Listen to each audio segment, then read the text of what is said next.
All right. Today's lesson is responding to challenging behavior. Oh, okay.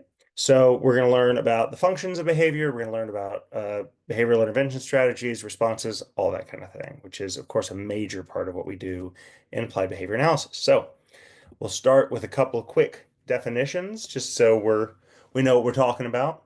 A dangerous behavior, when we're under the sort of umbrella of challenging behaviors, is something that can cause harm to oneself or other. There's aggression, hitting, kicking, biting, property destruction. Breaking pencils is a pretty mild example, but punching holes in walls. A lot of kids will smash tablets, computers, phones, stuff like that. Elopement can be a dangerous behavior depending on exactly the presentation of it. If we're talking about running into the street, it's extremely behavior. It's a super high priority, dangerous behavior. And of course, not listed here, self-injurious behavior. So aggression targeted at oneself is dangerous. And then there's disruptive behavior, which would be like yelling, getting out of your seat and walking around, talking to others, even tantrums for the most part, unless they involve SIB or aggression, are going to be disruptive because it's crying, yelling, stuff like that. Responses to challenging behaviors should, and this is kind of a big overview, we'll go through all this, focus on safety, model appropriate behavior, demonstrate respect for the student's dignity, and you should remain neutral. And I'm not going to over-explain these because we've got a long presentation. I don't want to repeat myself too much. All right. Reinforcement, increasing behavior. So positive reinforcement means the presentation of something contingent on behavior that increases the future likelihood of that behavior. And I have a little video here to model that for you. Are you finished? Well, thank you. How thoughtful. Would you like a chocolate? Yeah, sure.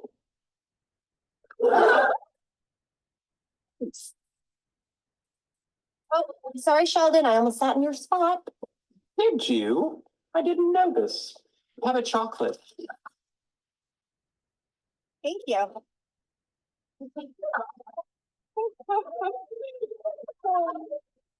You're here a lot now. Oh, am I talking too much? I'm sorry. Thank you. Chocolate? Yes, please.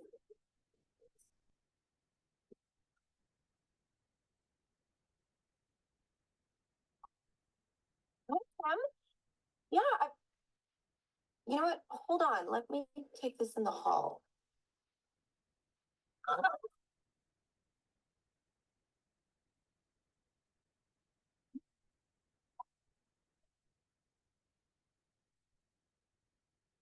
Okay.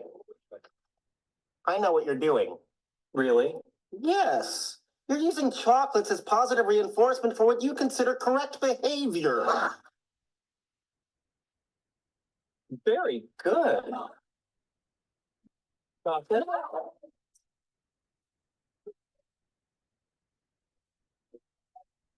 Sheldon, you can't train my girlfriend like a lab rat. Actually, it turns out I can. Well, you shouldn't.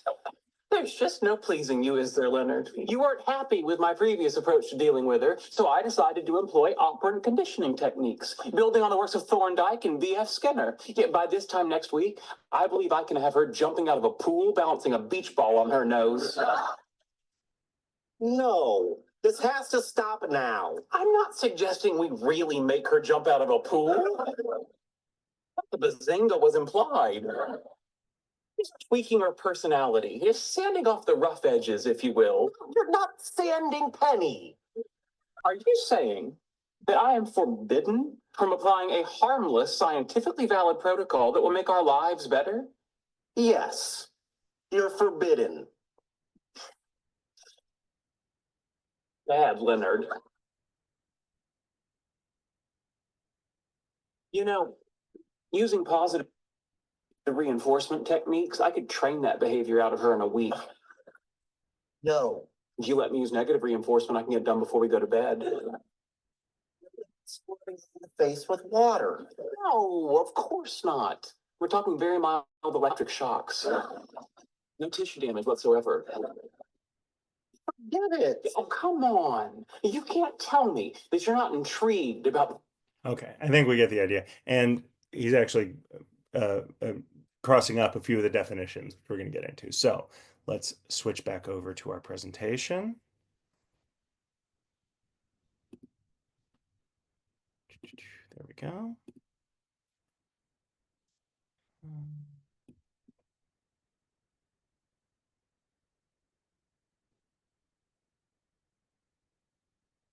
we go. All right. So what he was saying was negative reinforcement was the spraying of the the spraying of the water. In fact, the spraying of the water would have been positive punishment, which we'll get into later, as I say, but that's the introduction of an aversive element. Negative reinforcement is the removal of something contingent on behavior that increases the future likelihood of the behavior. In the sort of clinical sense that they were describing, that would be like mentioning lab rats. And again, I don't like talking about these terms. Of course, Skinner established them with human trials and animal trials, but in terms of lab rats or in terms of changing personalities, we're trying to evoke personalities and teach functional skills and, leave personalities very much intact.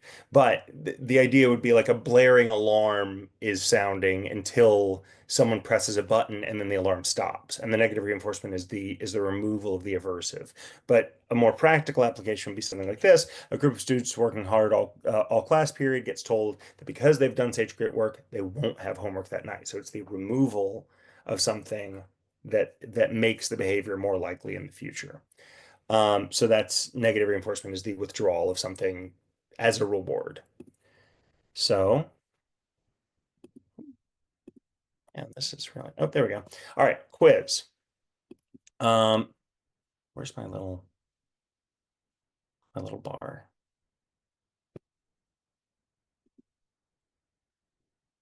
Okay, there we go. I'm just going to pull up participants. So if I see you raise your hands, I can. Here is our quiz. Our first question is, give an example of a disruptive behavior and a dangerous behavior. If anybody wants to raise their hands, I will unmute you and you can answer.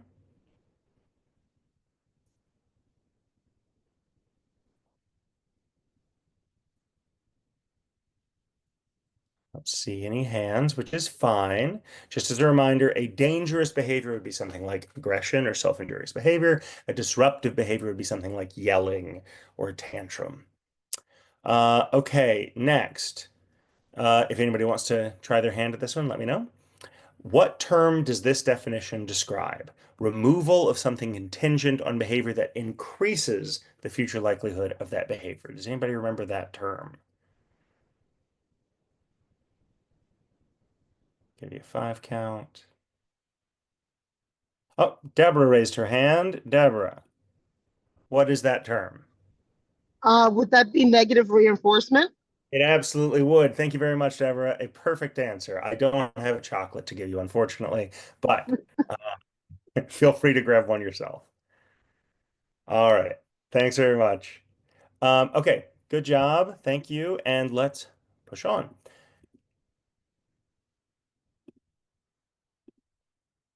There we go. All right. Next is the concept of differential reinforcement. So different reinforcement reinforces appropriate and safe behaviors and withholds reinforcement for inappropriate, unsafe behaviors.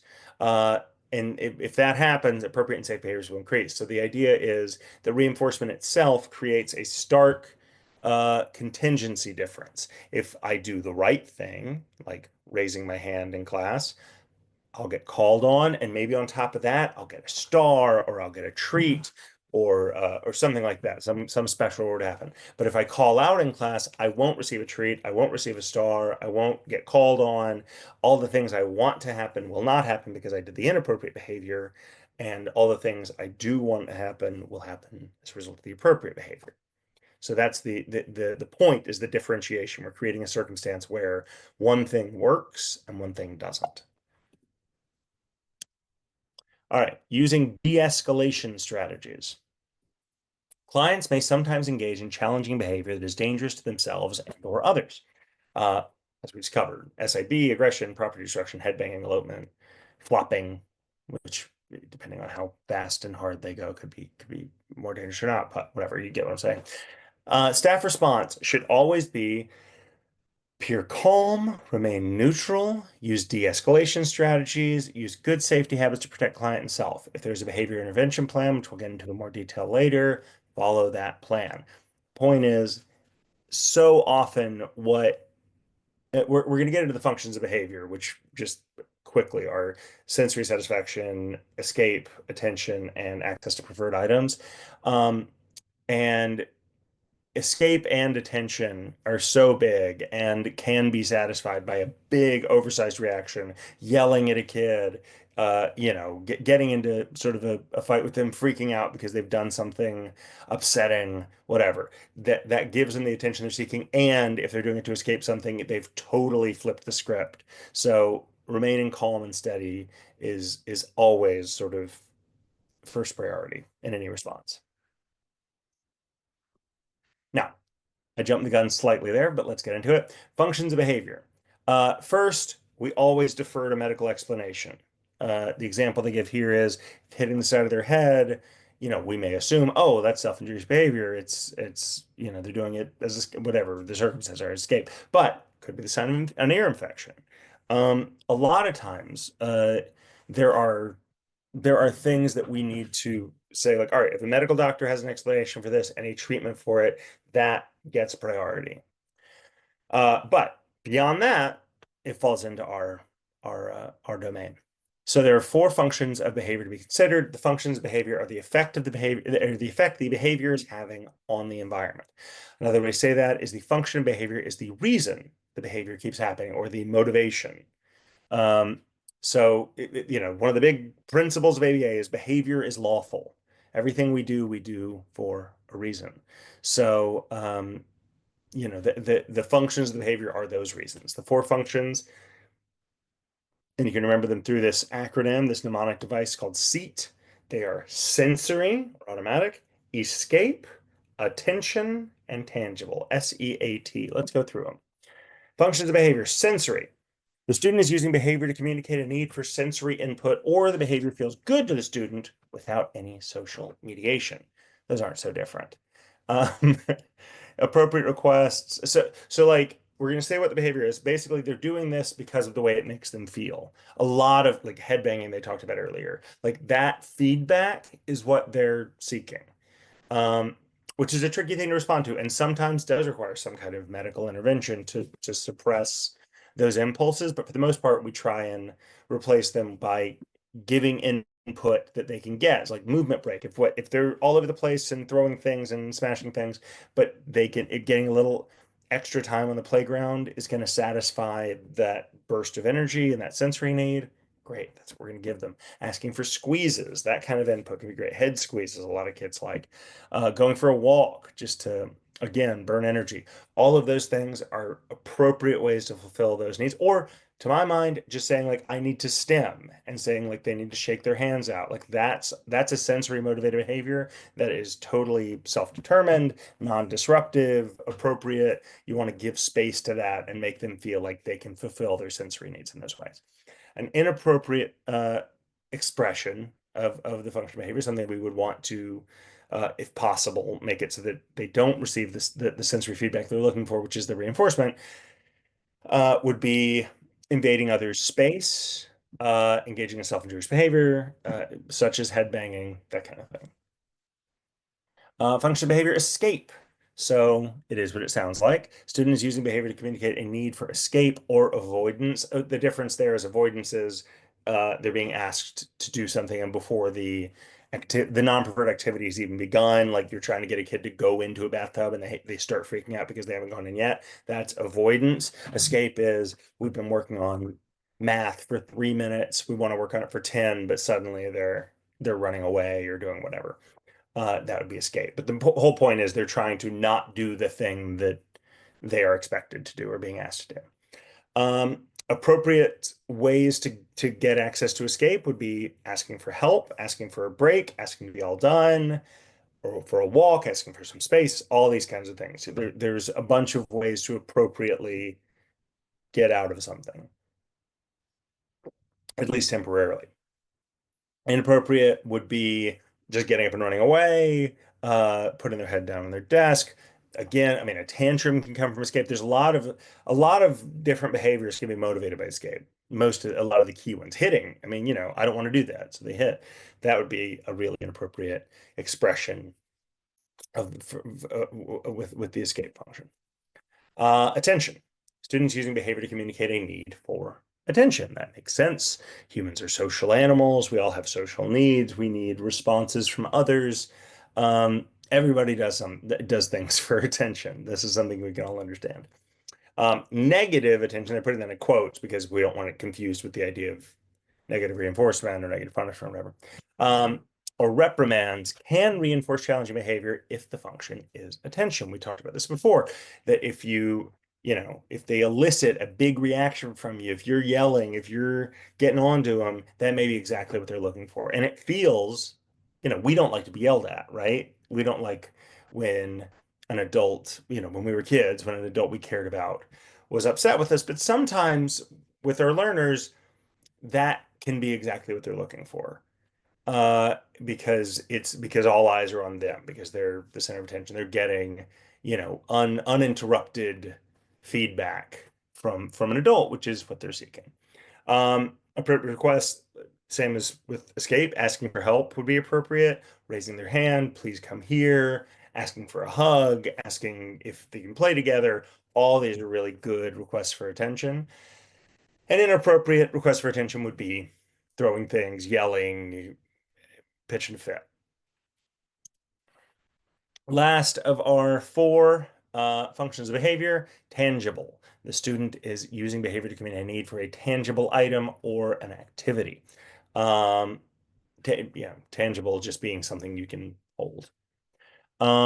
Appropriate would be asking for water, snack, game, pencil, paper, whatever, using words to ask for whatever specific thing they want. Inappropriate expression would be snatching it away from others, taking things without asking an adult, hitting in order to get it. A lot of times, transitioning away from preferred items is when we see these behaviors. A kid is allowed to play with their tablet or with their cars or whatever, but at a certain point, you need to withdraw it to do work or leave the house or whatever it is that needs to happen, and they want the item back, and that's when we see the big sort of eruption of behavior. So in one beautiful chart here, we've got the four functions of behavior. SEAT, seat, sensory, what it does for me, provides preferred sensory experiences and behavior feels good to do. When does it happen? It can happen anytime because it's totally internally determined. Totally internally determined. It's fun to say. Escape removes undesired activities or interactions, and it happens when a task is too hard, easy, boring, or scary. So that about covers it. If something is too challenging, they want out of it. If something easy and boring, I think are kind of one and the same, and or scary, like we said. Sometimes kids really don't want to go sit on the toilet or go to the bathtub or whatever. Get their hair cut. Attention provides access to people or interactions. What do I get when I want that response? And tangibles provides preferred items or activities when I want that item. So, all right, who is ready for another quiz? Let's have a look. Let me look at my participants here. All right, who wants to name two functions of behavior? Looking for hands, looking for hands. 5 count. Makes sense. I just said them. It's not a big challenge. They are, of course, again, sensory, escape, access, intangibles. And does anyone want to try and name an appropriate way to request escape or avoidance?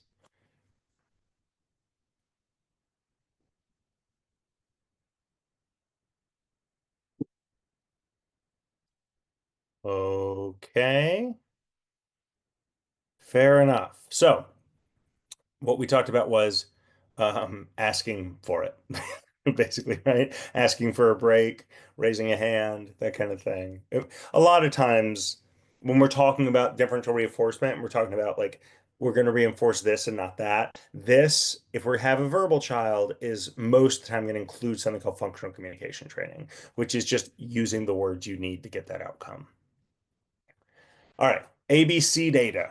I don't know if you guys are familiar with this one. It's a big way we determine the function of a behavior. So ABC data are collected to help determine, ahead of myself again. A stands for antecedent, or what happens before the behavior. B, the behavior itself. C, consequence, what happens afterwards. We already know the functions, so here are some examples. Joey's been working independently on his assignment for 20 minutes. He stands up and hits another student. The teacher brings Joey back to his seat and explains to him what he has done wrong. So antecedent, working, behavior, hit, consequence, brought back and talked to. Well, next would be Miranda is watching videos on her iPad. Her TA comes to the break area and tells her it's time to put the iPad away and come to the lunch table. Miranda screams, "No, I'm not done." The TA walks away to give her some space, and Miranda keeps playing her iPad. So antecedent, playing with preferred item, behavior, yelling at teacher, consequence, keeps item. Pretty successful behavior. All right, so behavior intervention plans. They include operational definitions of the target behavior for reduction. I think we get into an operational definition, but that basically is just like a description of the behavior that anyone could understand and that could be tracked by any observer. Includes proactive strategies to prevent escalation. So once we start seeing this behavior, what do we do immediately to jump in and cool it down? Includes reactive strategies to respond to escalation in a way that will keep everyone safe and avoid reinforcing the behavior, like that teacher's assistant we just read about. And includes information about the reinforcement system. So basically, how and when we're going to reward things. Operational definitions of target behaviors for reduction. So I just alluded to this, but an operational definition gives a clear picture of what the target behavior is. It is tailored to the individual's behavior. Two different people should be able to read the definition and understand what the behavior looks like, how to measure it based on the operational definition. So an example, aggression. Any attempt or instance in which Joey hits with one or two hands, kicks, or bites another person. Each instance of hitting, kicking, or biting will be counted separately. An instance of biting ends when Joey's teeth have stopped contacting the other person's skin for 3 seconds. Example, Joey's brother takes away his crayon and Joey hits him with one hand. Non-example, Joey finishes a problem on his math homework and gives his sister a high five. Sure, that's a non-example. Yeah, that's very thorough. This is all the ways this can look, how we're going to count it, and when we consider an action done. In this case, it's sort of interesting because it's saying, and this is a biting ends when Joey's teeth have stopped contact with the other person's skin for 3 seconds. So if like he's chomping again and again, are those separate bites or not? We'd have to get into that with the BCBA. In this case, the answer would be no. All right. We have another video. We are going to watch it. We are going to create an operational definition of what we see, and then we are going to collect frequency data. In this case, it is Taylor Swift saying So we will, they're saying that they're defining the behavior as Taylor saying we could call it stumbling, mumbling, using non-functional verbiage, whatever we want. So let's watch the video. We'll come up with our definition and then we'll count it. Okay. Here we go.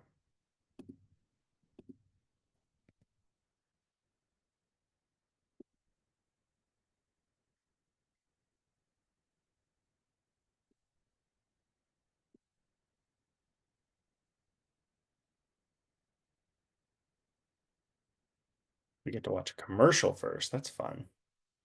For allergy relief and an instant um um um um um um like it's like and he's like, oh, you always go for my hair, you keep going for my hair, and then he's like, oh, you're telling me stories. um um um um um um um um um um um ooh ooh ooh ooh ooh um um um um um um, um, um, um, like,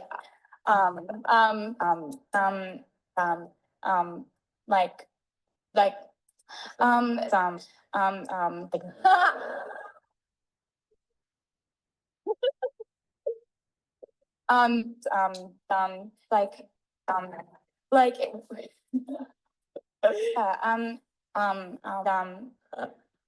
Okay, I think we've seen enough of the behavior to come up with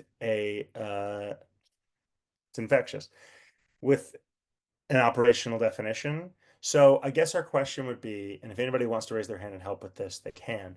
Are we trying to define saying Is that the only expression of the behavior? Or as with aggression, which included hitting with one and two hands, biting and kicking. So it was four expressions of what was considered the same behavior. Would we describe this as a larger behavior of non-functional verbiage, which would then include likes and oohs, any language that does not convey a specific idea?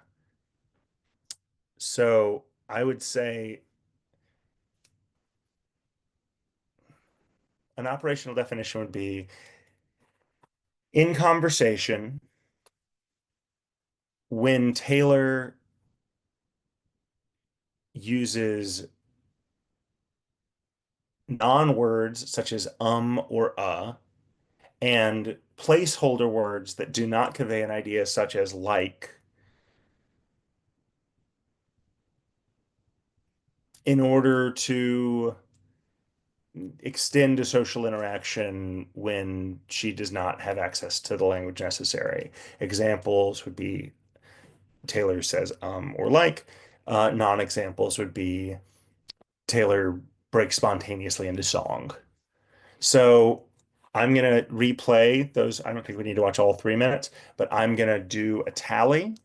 And if anybody else wants to count at the same time, please do so. And then we will see if we are aligned on that. So I'm trying to think if we want to keep playing. Yeah, let's just watch the same 107 that we just did, since it's sort of a supercut. And I will start counting now, and y'all can do the same. Here we go. And um, um, um, um, um, um, um, like, it's like, and he's like, oh, you always go for my hair. You keep going for my hair. And then he's like, oh, you're telling me stories. um, um, um, um, um, Mhm. um, um, um, ooh, ooh, ooh, ooh, ooh. Um, um, um, um, um, um, um, um, um, um, um, um, like, um, um, um, um, um, um, like, like,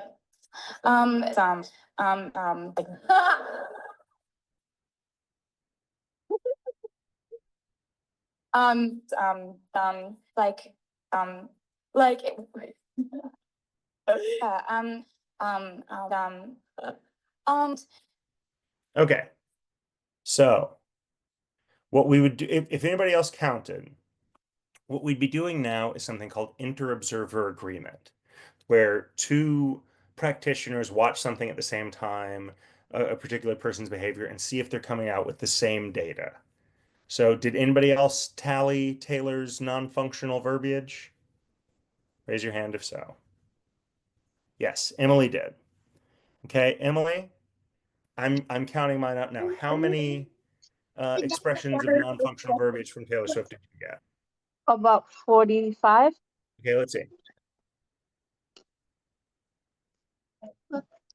I got 60. So I don't Okay. I don't know.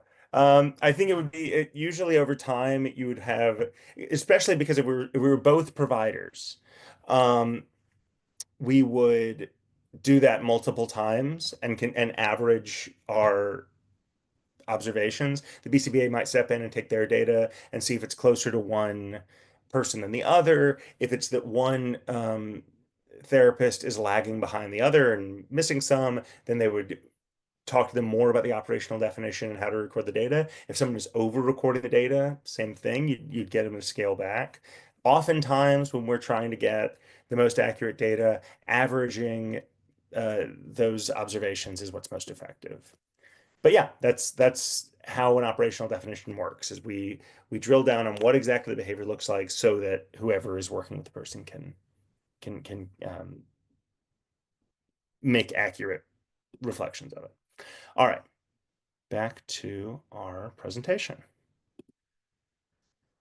That's not what we're looking for. One sec. Here we go. Sometimes when you do screen share, it does this thing where it kind of slides everything over. Okay, here we go. I'm incredibly self-conscious of my umming now, so I will try and rein that in.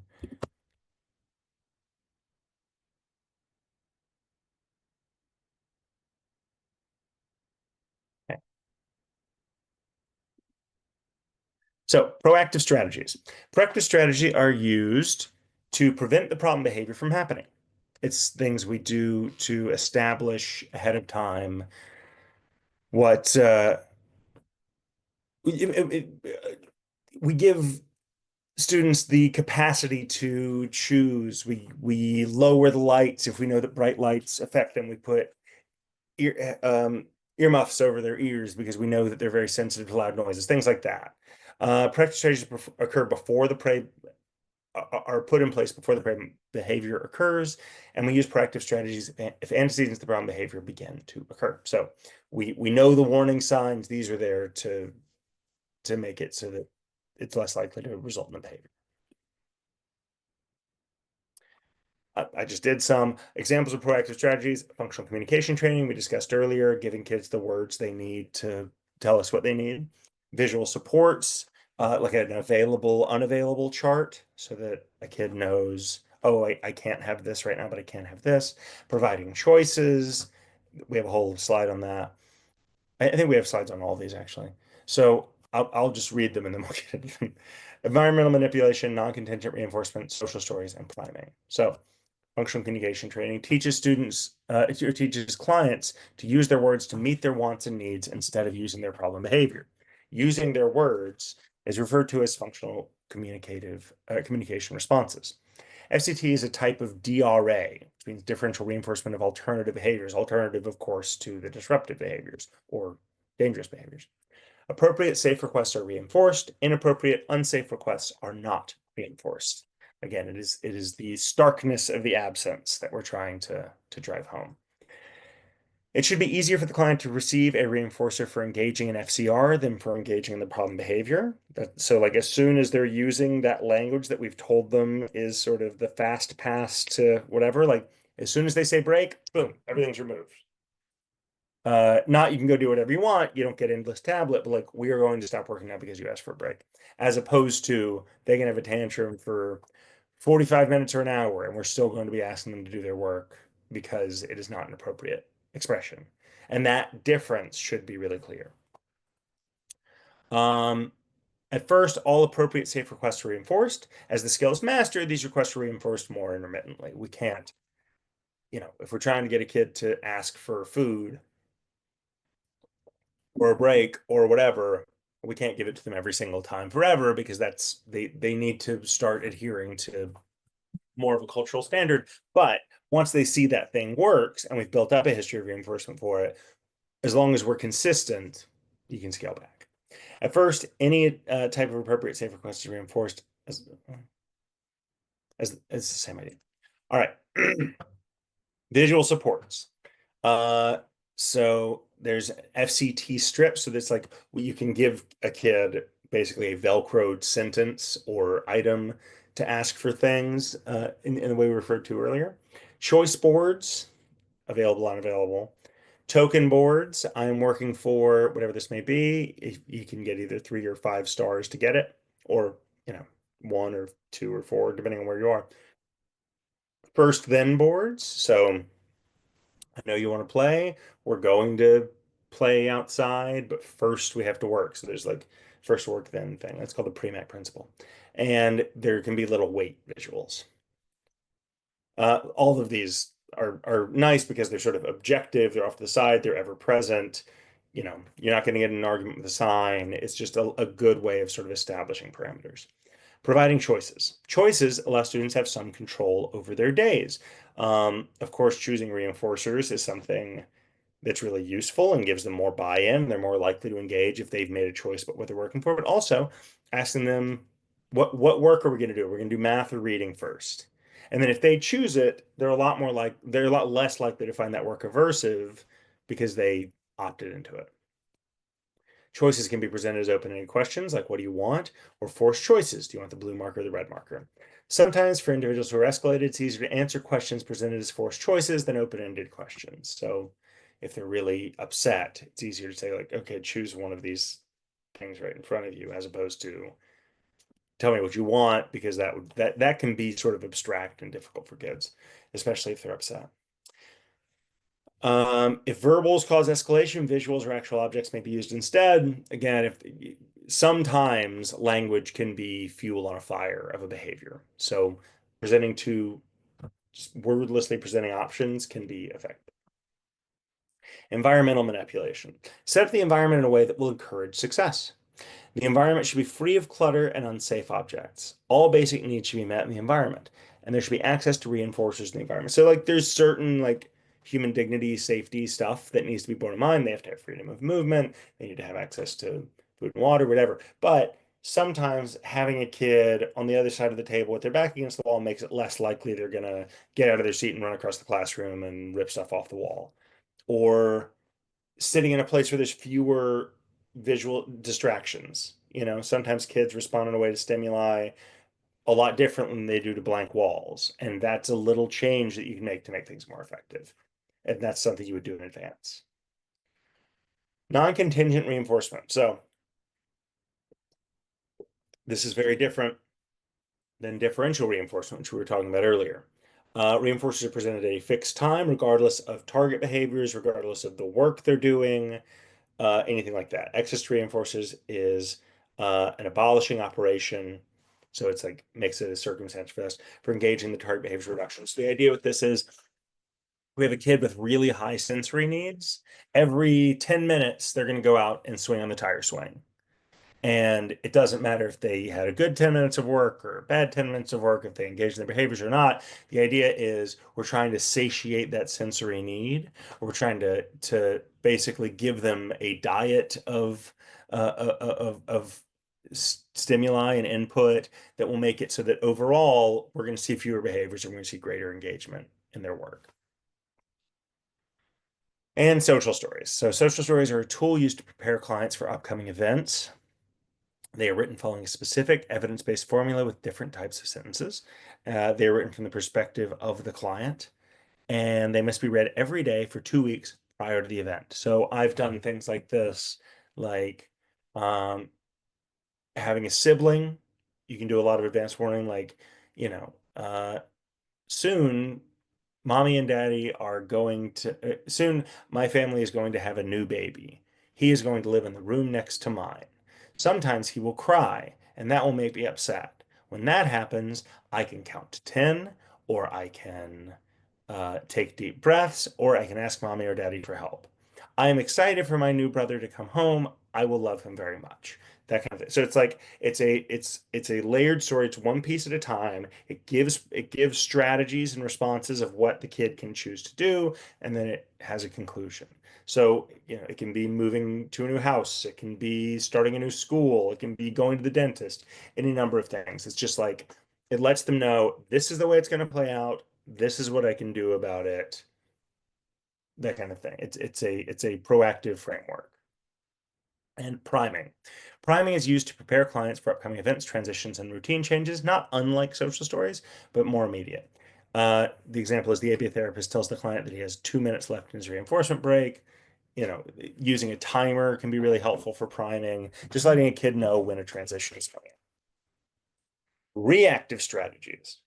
Prompting FCR, neutral blocking, redirection, minimizing eye contact and verbals, extinction, high probability procedure, reinforcement, and punishment.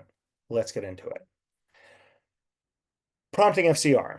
Prompt the client to use functional communication. So if this is like reactive strategy means the behavior is happening. So this is the stuff we're doing to respond in that moment or in that circumstance.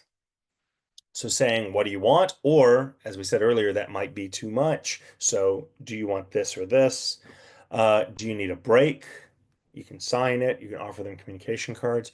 Or what do you want to earn? And if they give a response, praise it, reinforce it, that kind of thing. Using that functional language is very different than engaging in the behavior, and we want to seize on that and reinforce it. And remind the client of the reinforcement contingency, like how they're, however you have reinforcement set up, you can remind them they're going to earn something. Neutral blocking. Again, we don't want to physically intervene. I mean, your kids are your kids. We're just talking about the work that we do here, where we want to have as little physical contact with kids as possible, really only what is necessary to ensure their safety, because we want to maintain their dignity and their autonomy. So, block only if necessary for safety or if indicated in the BIP. Modulate your force, make sure you're gentle. Response blocking restricts movement, but it is not considered a form of restraint. Basically, like a kid is going to try hitting themselves, and you're like blocking their arm from going up to hit themselves or hitting others. It's basically just making sure that the target isn't hit. Something if they're trying to bite themselves, just kind of like holding their arms that does get to their mouth.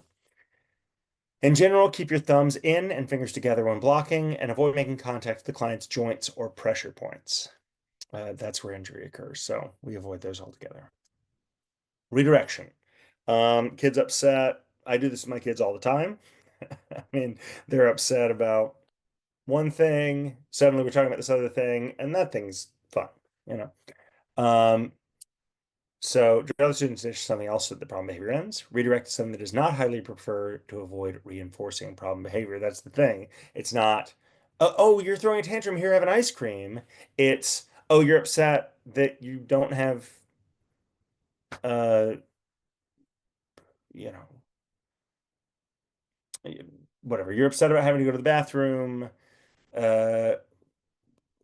Here, let's go look at the drawings that are in the hallway on the way. Like it's just changing the subject, but it's not rewarding the behavior. There's a tweak there. It's important. Minimize attention. Eye contact and verbals may sometimes lead to more escalation, or they may reinforce challenging behavior by providing attention. Use clear, concise language and/or visual supports. Only one person should speak to the agitated individual at a time, and stay within the individual's line of sight as much as possible to avoid surprising him or her. So, that's the trick, and that's often something we'll do with attention motivated behaviors. We have to step in if it's a dangerous behavior, but we don't want to give a big response. So like we're present, our bodies are there, we're doing whatever blocking is necessary, we're providing language to help them work through it verbally, but we are, using a flat affect and are calm and are doing everything we can to make sure that they're not giving a big reaction. All right, extinction. To use extinction, withhold reinforcers for a previously reinforced behavior. Extinction may lead to an extinction burst. Extinction may sometimes be used in the place of response blocking to reduce the need to touch a client. Yeah, so we're not getting into the nitty-gritty of what extinction is there, but basically extinction is working hard to ensure that the behavior does not meet with its intended outcome. So with an attention motivated behavior, you're just absolutely not responding to them at all. You are turning your back on them. You're not giving them anything.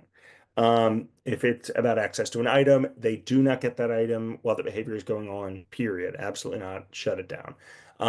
Escape, you make sure they can't escape. You keep maintaining the demand, that kind of thing. It just it's often paired with that DRA, differential reinforcement of alternatives.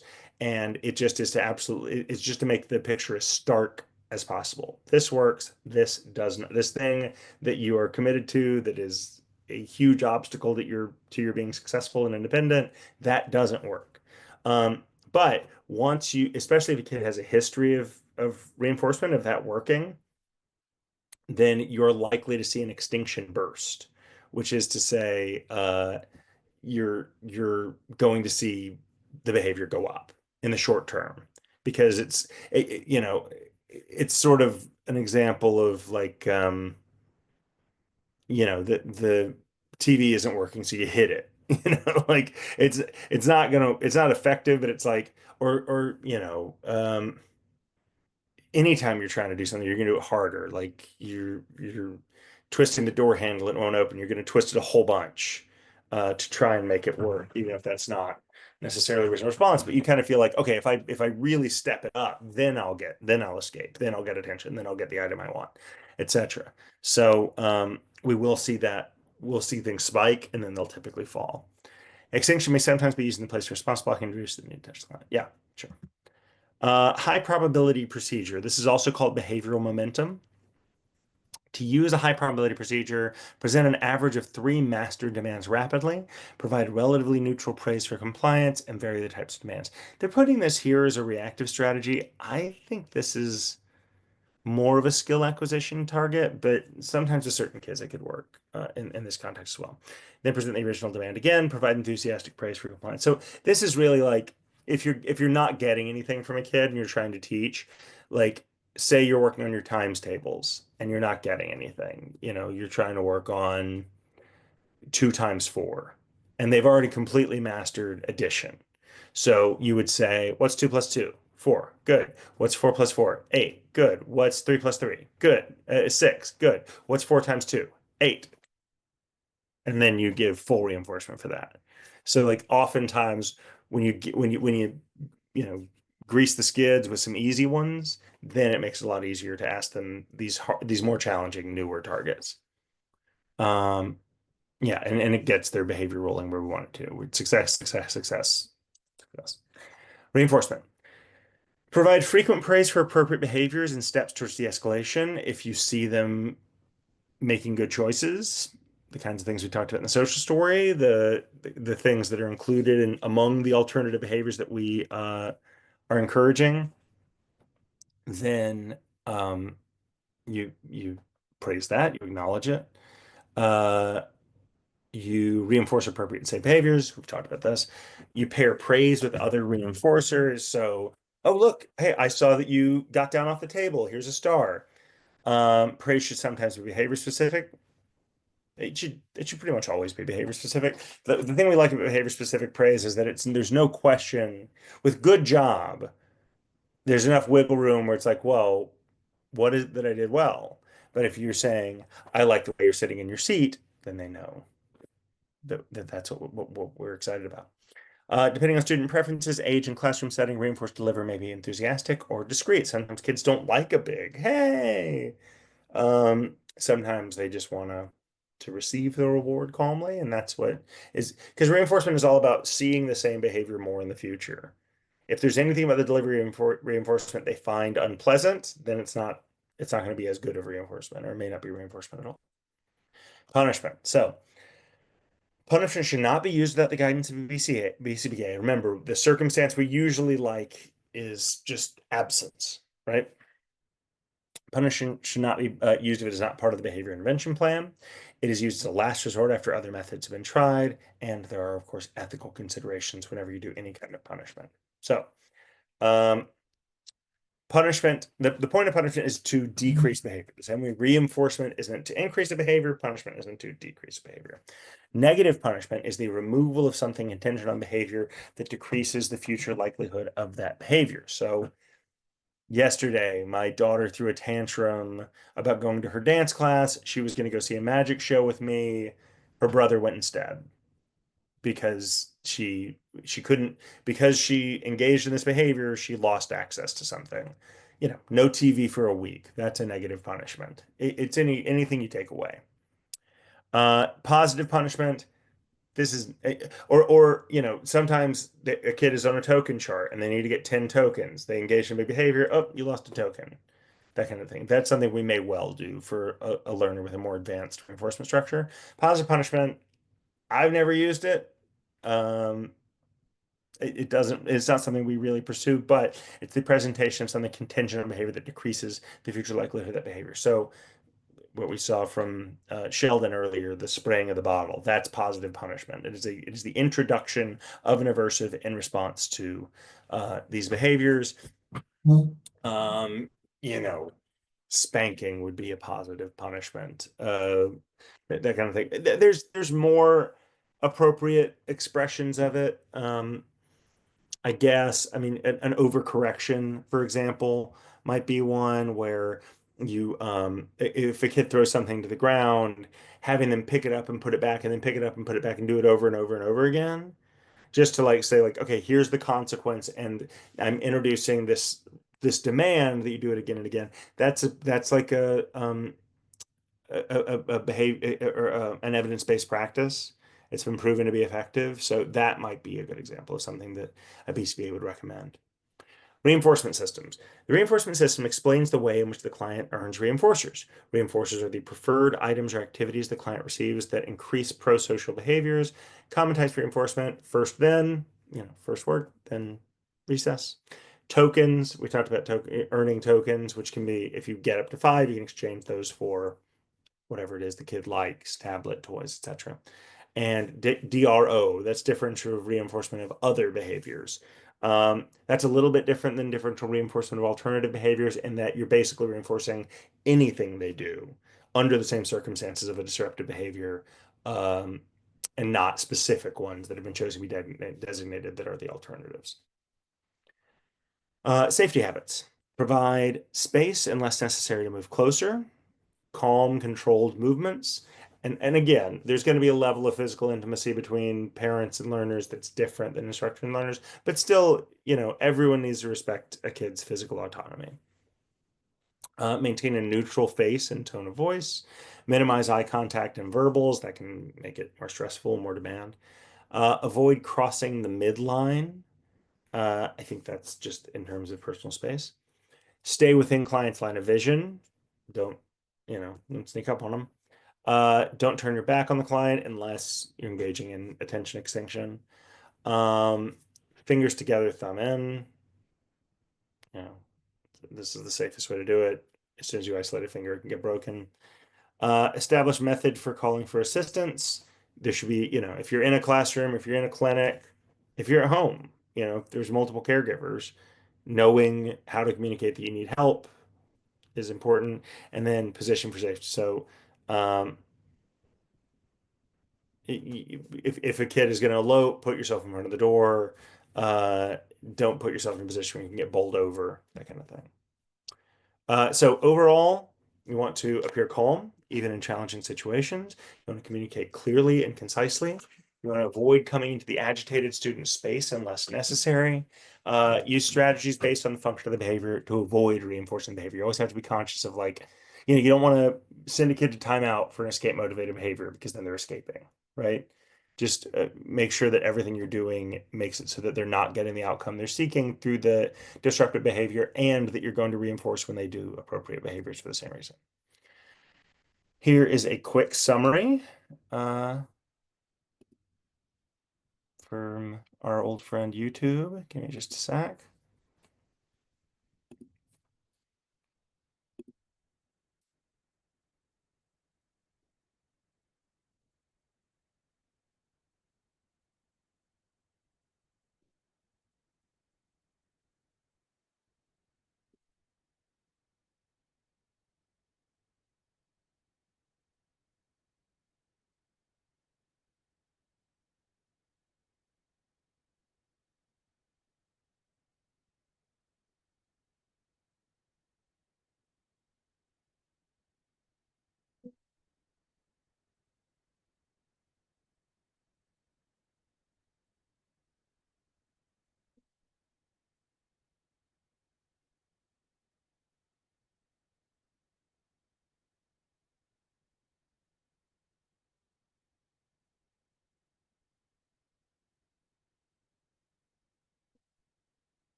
Behaviorbabe.com.